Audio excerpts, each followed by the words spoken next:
बोलिए श्री सद्गुरुदेव की जय। संत समाज की जय।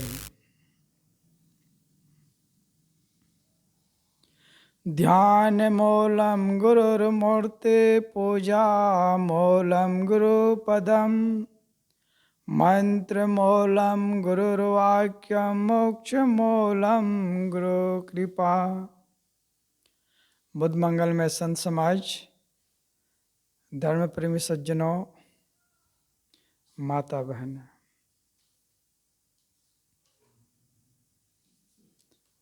अभी हम हमारे गुरु भाई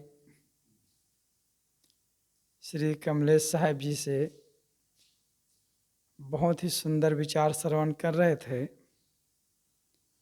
संत सम्राट सदगुरु कबीर साहब क्रांतिकारी जैसे हैं थे, वैसे ही क्रांतिकारी स्वर में अभी हम प्रवचन सुन रहे थे। बहुबंधन से बांधिया एक बिचारा जीव, की बल छूटे आपना कीर छुड़ावे पीव। वास्तव में ये जीव बहुत प्रकार के बंधनों से बंधा हुआ है।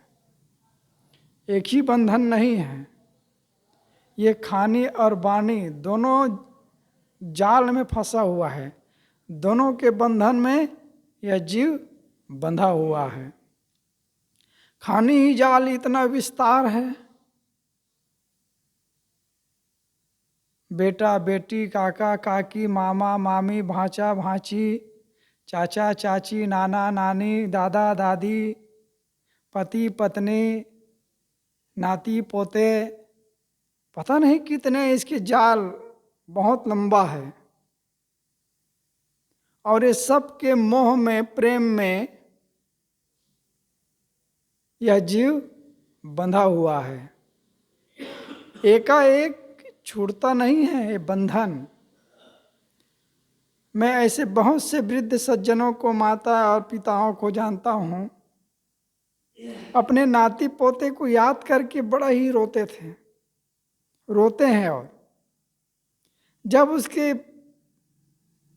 पोते की याद आई, बस रोने लगे। आजकल तो सब दूर रहते हैं ना, सर्विस में है बेटा बहू, तो बच्चे तो उसके साथ रहेंगे ना, और दादा दादी हैं तो घर में रहेंगे। उसको याद करके रोते हैं।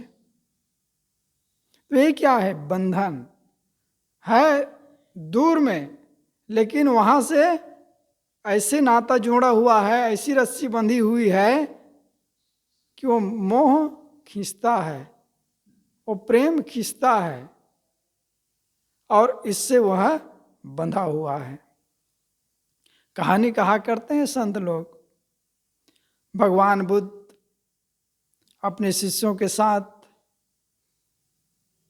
एक विशाल वृक्ष और घनी छाया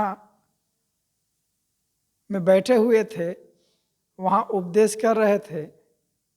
भगवान बुद्ध सभी शिष्यगण अपने गुरुदेव जी के शुरुमुख से सुंदर ज्ञान श्रवण कर रहे थे।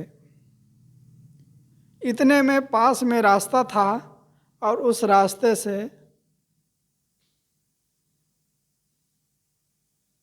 गाय लेकर के एक किसान जा रहा था। गाय पीछे थी और किसान आगे था, और वो खींचता हुआ चला जा रहा था। गाय चलना नहीं चाहती थी, तो कभी आगे होता और कभी पीछे होता, एक छोटी छड़ी लेकर के, और उसको घसीटते हुए किसान जा रहा था। भगवान बुद्ध और सभी शिष्यगण मुड़ करके देखे, तो भगवान बुद्ध ने कहा, ये बताओ कि ये किसान गाय को ले जा रहा है, और ये गाय बंधी है कि किसान बंधा है? सभी शिष्यों ने कहा, गुरुदेव ये तो प्रत्यक्ष देखने में आ रहा है कि गाय बंधी है और किसान खुला है। इतने में होता क्या है, गाय बड़े जोर से झटका मारती है और किसान से रस्सी जो पकड़ा हुआ था वह रस्सी छूट जाती है। फिर गाय भागने लगती है और किसान उसके पीछे पीछे अब भागने लगा। तो भगवान बुद्ध ने कहा, अब देखो कौन बंधा हुआ है। बंधा तो नहीं है गुरुदेव जी, लेकिन अब पहले किसान आगे चलता था, अब गाय आगे चल रही है और वो उसके पीछे पीछे किसान दौड़ रहा है। तो पहले तो रस्सी से बंधा हुआ था, अब वह मन से बंध गया है। पहले गाय बंधी हुई थी, किसान अब बंध गया है। किसमें? उसके मोह में कि ये गाय कहीं चली जाएगी तो मेरे कितने नुकसान होगा, पता नहीं क्या होगा। तो ये है बंधन। कबीर साहब और अन्यत्र कहते हैं, बिन रसरी गर सकलो बंधा तासो बंधा अलेख, दिन्हा दर्पण हस्त में चश्म बिना क्या देख। यह जीव अलेख बंधनों से, बहुत सारे बंधनों से बंधा हुआ है, लेकिन इसकी रस्सी दिखाई नहीं देती है, इसकी जंजीर दिखाई नहीं देती है। बहुबंधन से बांधिया, बहुत प्रकार के बंधनों से यह बंधा हुआ है। तासो बंधा अलेख, इसके गांठ बहुत है, अलेख है, एक दो गांठ नहीं है, लेकिन ये दिखता नहीं है। इसके देखने के लिए हमें चश्मा लगाना पड़ेगा। ये बाहर के चश्मा से बाहर की रस्सी दिखाई देगी, बाहर की गांठ दिखाई देगी। वो कौन से चश्मा है? विवेक और विचार के। चश्मा बिना क्या देख। हम बाहर के बंधन को चश्मा लगा करके देखते हैं और अंदर के बंधन को हम विवेक और विचार रूपी चश्मा से, ये दो नेत्र से हम देख पाएंगे। और इसको बताने वाले, लखाने वाले संत और गुरुजन होते हैं, और उसमें भी पारखी संत होते हैं, कबीर साहब के परंपरा से होते हैं। कल ही हम पढ़ रहे थे ना, तहीं वियोगते भयउ अनाथा, परवे पूंज न पावे पंथा। तहीं वियोग, ये वियोग कैसे वियोग है? हम अपने आप को भूल गए हैं, इससे अलग हो गए हैं और हम बाहर खोज रहे हैं। क्या खोज रहे हैं? राम को, भगवान को, ईश्वर को, खुदा को, साईं को, परमात्मा को बाहर खोज रहे हैं, बाहर नहीं है। मोको कहाँ ढूंढे बंदे, मैं तो तेरे पास में, खोजे हुए तुरंत मिल जाऊं एक पल के तलाश में। मोको कहाँ ढूंढे रे बंदे, मैं तो तेरे पास में। पानी में मीन प्यासी, मोहि सुन सुन आवत हंसी। पानी में है मछली और वह प्यासी है। आश्चर्य है ना?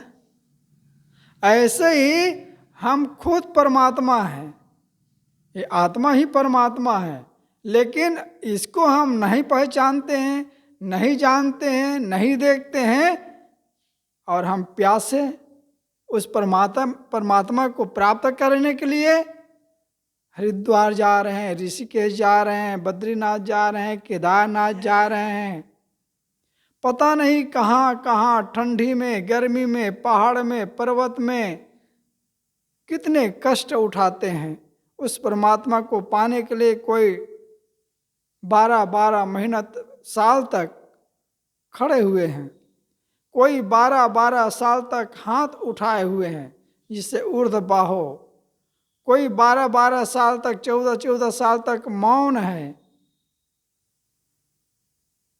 किसके लिए? उस परमात्मा को पाने के लिए। इसलिए गोस्वामी जी भी कहते हैं, देह सुखाए पिंजर धरे, धरे रैन दिन ध्यान, तुलसी मिटे न वासना, बिना विचारे ज्ञान। जब तक ये हमारी वासना नहीं मिटेगी, और ये बिना विचार किए ये होने वाला नहीं है। और जब वासना मिट गई तो परमात्मा मिल गया। ये वासना ही भटका रही है। परमात्मा पाने की भी हमें वासना है, उसके लिए भी पता नहीं। आदमी स्वप्न देखता है, कलपता है, रोता है, गिड़गिड़ाता है, दिन रात वही सोच रहा है।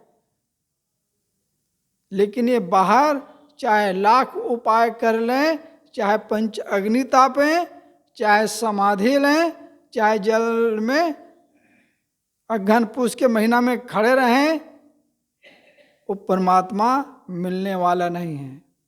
कहते हैं कथाकार लोग कि सच्चे दिल से पुकारो तो भगवान आपको मिल जाएगा। लेकिन वो क्या गलत मन से पुकारता है क्या? जो रास्ता बताने वाले हैं, क्या उसको परमात्मा मिला है? मिला है तो उसका रूप रंग कैसे है?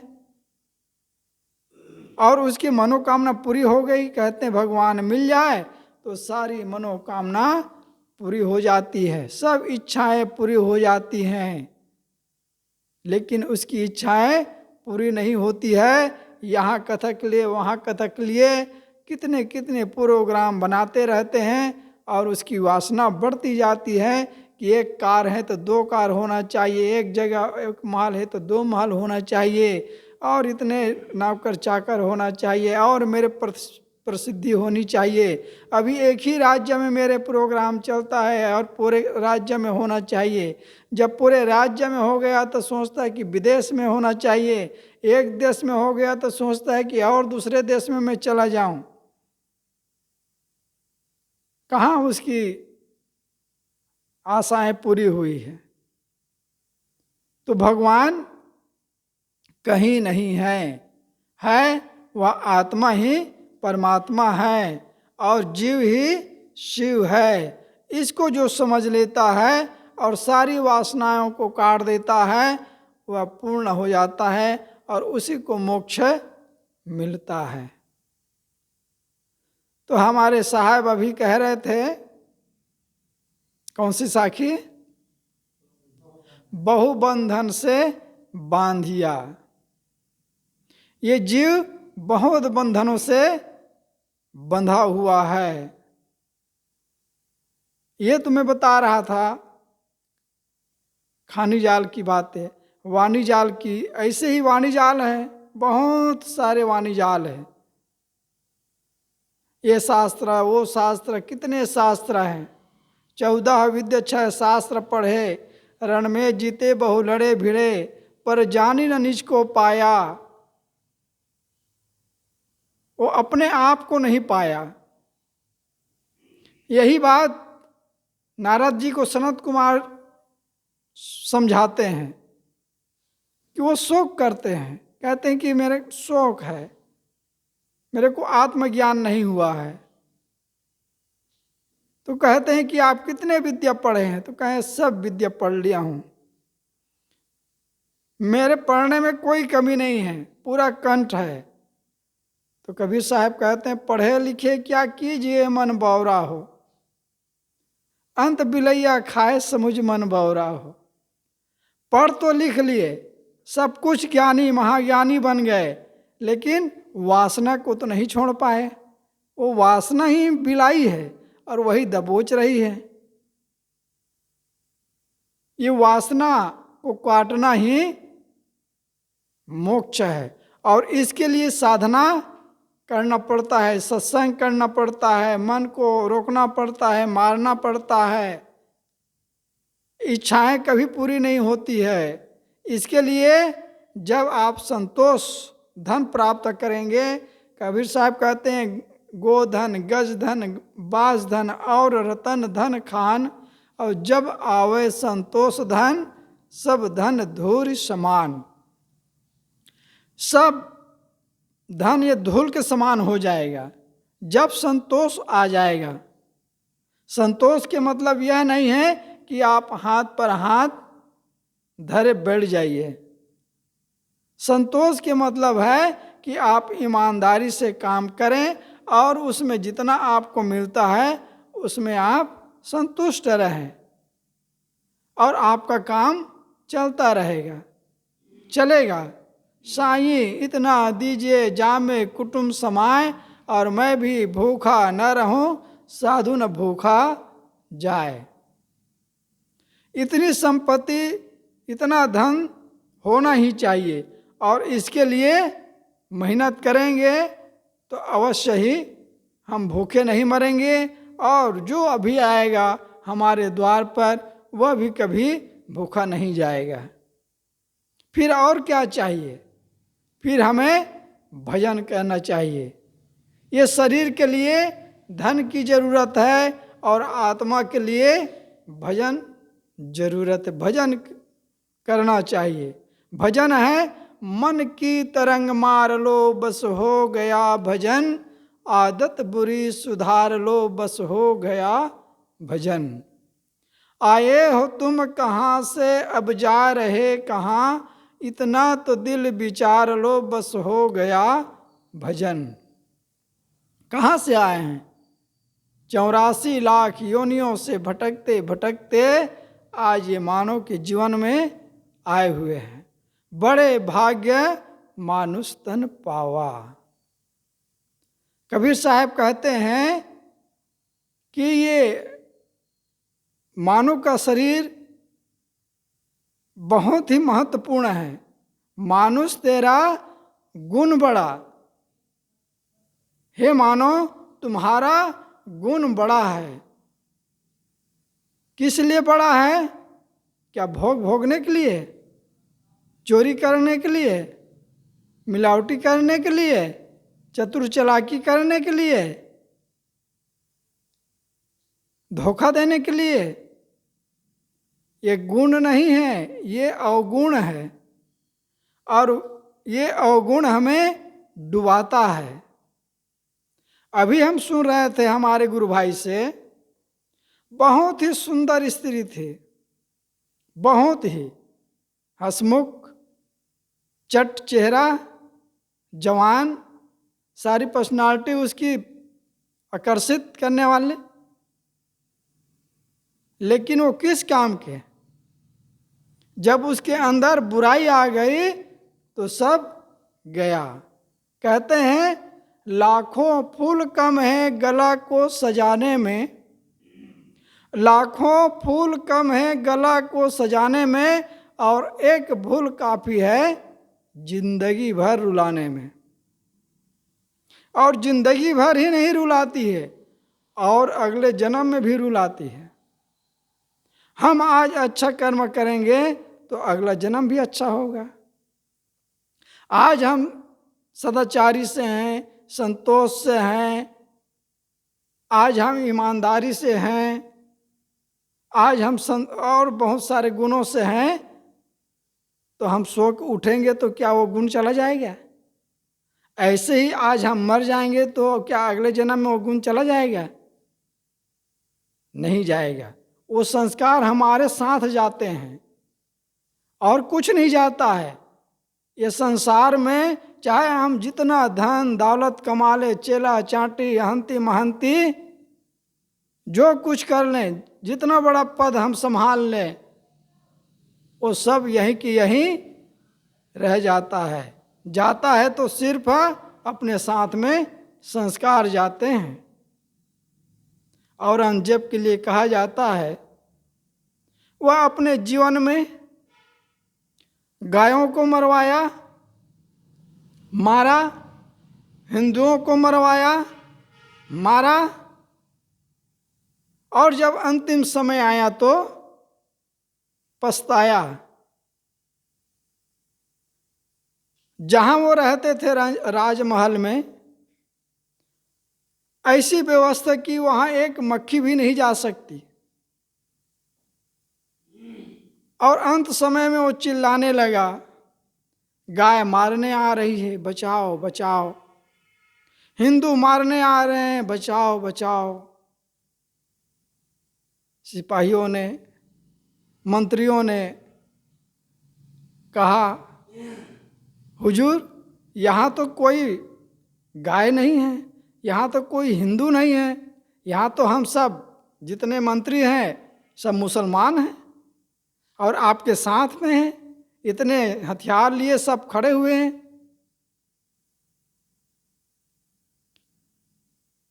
फिर भी वो चिल्ला रहे हैं। तो क्या है, अंत में वही संस्कार हमारे साथ चलते हैं। इसलिए हमें अच्छे संस्कार बनाना चाहिए। हमारे संस्कार अच्छे रहेंगे तो हमें अच्छे जन्म मिलेंगे, अच्छे स्वभाव मिलेंगे, अच्छे परिवार मिलेंगे और हम इस जन्म में सुखी और अगले जन्म में भी सुखी। यदि मोक्ष नहीं हुआ, यदि मोक्ष के काम नहीं करते हैं तो कम से कम इतना काम कर लेना चाहिए।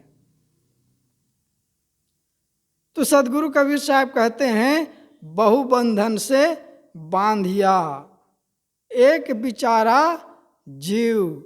बहुत प्रकार के बंधनों से यह जीव बंधा हुआ है। इसके लिए खुद के विवेक होना चाहिए, अन्यथा गुरु और संतों की संगत में लग करके ज्ञान प्राप्त कर लेना चाहिए। गुरु और संत इस संसार से, इस भव से, जन्म मरण के दुख से बचा सकते हैं, अन्यथा किसी में समर्थ नहीं है। किसी के भी पास जाओ, संसार की ही बात बताएंगे, सांसारिकता की बात ही बताएंगे। यही पूछेंगे कि आप के माता पिता है कि नहीं है, आपके माता पिता क्या करते हैं, कितने भाई बहन हैं, कितनी खेती बाड़ी है, कौन सी जाति के हैं, तो शादी क्यों नहीं कराए, तो शादी करा लिए तो पाप पड़ेगा कि नहीं पड़ेगा। वो इस उलूल जुलूल की बातें कहते रहेंगे, लेकिन आपको नहीं पूछेगा कि महाराज हमारा कल्याण कैसे होगा, इसके उपाय क्या है, आत्मा क्या है, परमात्मा क्या है, बंधन क्या है, मोक्ष क्या है, मुक्ति कैसे मिलेगी, ये बातें नहीं पूछेगा। ये संसार की ही बातें पूछेंगे और उसी में अपने उलझते हैं और दूसरों को भी उलझाना चाहते। कहेंगे कि शादी नहीं कराए हैं तो आप खुदा से क्या बताएंगे, वो खुदा तुम्हें यहाँ क्यों भेजा है, यहाँ इसलिए भेजा है कि वहाँ जा कर के संतान उत्पन्न करो। ऐसी ऐसी पाठ पढ़ाने वाले, बताने वाले, विषय वासनाओं की बात बताने वाले। तो ये क्या है, बंधन, बहुत प्रकार के बंधन हैं। तो ये बंधन से बचने का उपाय संतों की संगत करें, स्वाध्याय करें, ध्यान करें, मनन करें, ईमानदारी से रहें और अपनी गलत सोच है, गलत आदत है, गलत विचार हैं, गलत कर्म हैं, इसको छोड़ते जाएंगे, फिर हम शेष साफ सुथरा रह जाएंगे, वही मोक्ष दशा होगा। मैं आप लोगों के बीच कुछ देर कुछ यूँ ही कहने जा रहा था, कहा आइए आप लोगों के बीच अंत में अब भजन सुना देते हैं।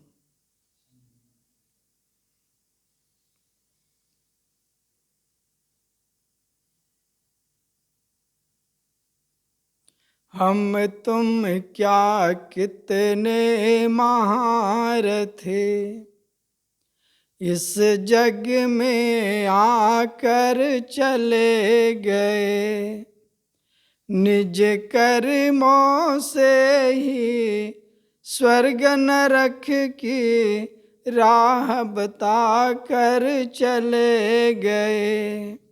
हम तुम क्या कितने महारथी, इस जग में आकर चले गए, निज कर्मों से ही स्वर्ग नरक की राह बता कर चले गए। हम तुम क्या कितने महारथी, हम सबको भी चलना ही है, चलने की तैयारी कर लो। हम सबको भी चलना ही है, चलने की तैयारी कर लो। जो पहले से तैयार न थे, पछता पछता कर चले गए। हम तुम क्या कितने महारथी, इस जग में आकर चले गए। निज कर्मों से ही स्वर्ग नरक की राह बता कर चले गए। हम तुम क्या कितने महारथी, हम सबको यही देखना है, कहीं अशुभ न हो शुभ ही शुभ हो। हम सबको यही देखना है, कहीं अशुभ न हो शुभ ही शुभ हो। लाखों अविवेकी शक्ति समय को व्यर्थ गमा कर चले गए। हम तुम क्या कितने महारथी, इस जग में आकर चले गए। निज कर्मों से ही स्वर्ग नरक की राह बता कर चले गए। हम तुम क्या कितने महारथी, अपना कुछ भी न मान करके सब कुछ परमेश्वर का माने। अपना कुछ भी न मान करके सब कुछ गुरुवर का ही माने। वह पथिक धन्य जो भक्ति मुक्ति का सतपथ पाकर चले गए। हम तुम क्या कितने महारथी, इस जग में आकर चले गए। निज कर्मों से ही स्वर्ग नरक की राह बता कर चले गए। राह बता कर चले गए, राह बता कर चले गए। बोलिए सद्गुरुदेव की जय। इन्हीं भजन के साथ अपनी वाणी को विराम देता हूँ। बोलो सद्गुरुदेव की जय, संत समाज की जय।